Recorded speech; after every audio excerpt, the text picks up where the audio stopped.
So this is the basic structure of the Black Forest Gateau that I've designed. On the bottom, we've got a crunchy biscuit base. That's going to add texture.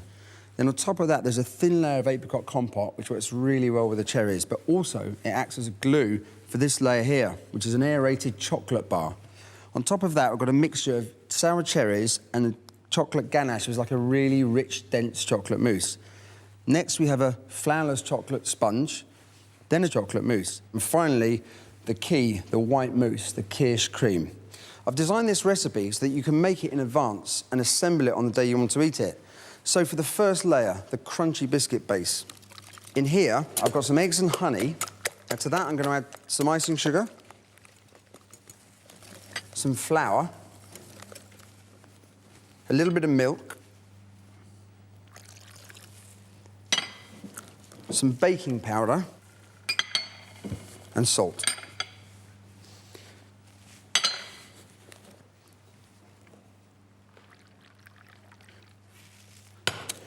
So, once that's all combined, just pour it into a cake tin. Now, it needs to come to a depth of about 3 to 4 millimetres.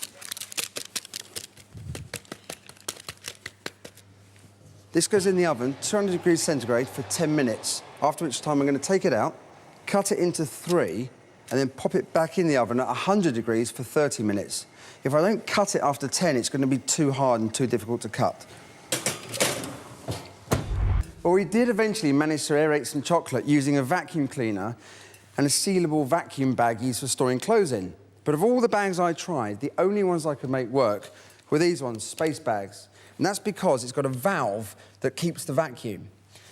Now, you'll need one of these. It's a hard plastic container.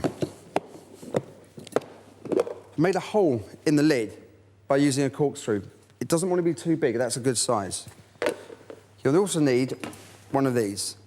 It's a whipped cream siphon. It's important to keep everything warm. The chocolate needs to be fluid, otherwise we won't be able to aerate it. Over here, I've got some chocolate sitting over a pan of hot water. I'm just going to add some groundnut oil. Now, the oil is going to help the chocolate take on the bubbles, but this is groundnut, so it's not going to add any flavour. From this point on, you've got to work really quickly.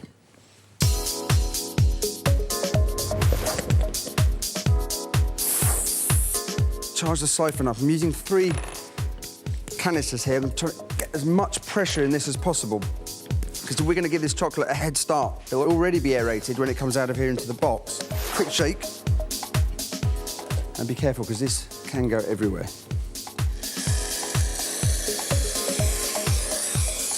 Just work all the way around the base of the box. Now, quick as possible, you need the lid on and straight in the bag. Make sure that you put the valve over the hole in the top of the box and seal the bag up. This is very important. Just run your finger along the seal to make sure there's no little holes. OK, take the vacuum cleaner. Remove the vacuum nozzle when the space bag is taut against the plastic container and the chocolate has risen.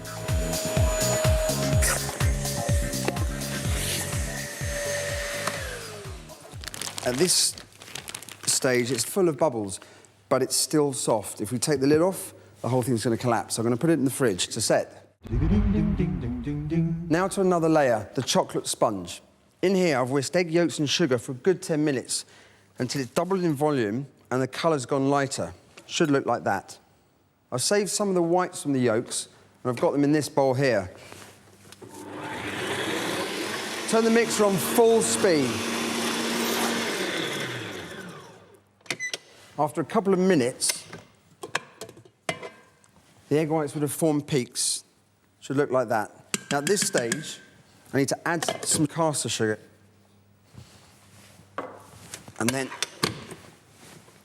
put the mixer back on low speed and leave it for about 10 minutes. And what will happen during that time is the texture of this will change and become really creamy. So back to the egg yolk mix. I'm going to add some cocoa powder.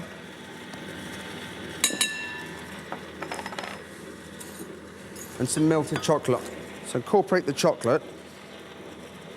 Now, the reason for these two mixes is this base here with the egg yolks is going to add real richness, but it's not light enough. So I've whipped the whites with some sugar to make a meringue. By incorporating the meringue into this chocolate base and then baking it, we're going to get a really light sponge because there's no flour in it. I find flour tends to mask the flavour of food. So by leaving the flour out, we're really going to taste all the characteristics of the chocolate. But this is ready now. Now you can see how the texture of this meringue has changed. So it's nice and creamy. So just putting 1 spoonful in first, incorporating that into the chocolate without knocking out all of the bubbles. We actually make the chocolate mix less dense.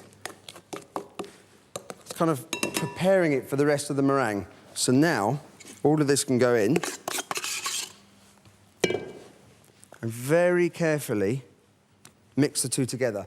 So you're almost folding the 2 layers together. You're not mixing them because it's going to knock too much of the air out. Once that's mixed, pop it into a baking tray and get it in the oven. 20 minutes, 180 degrees.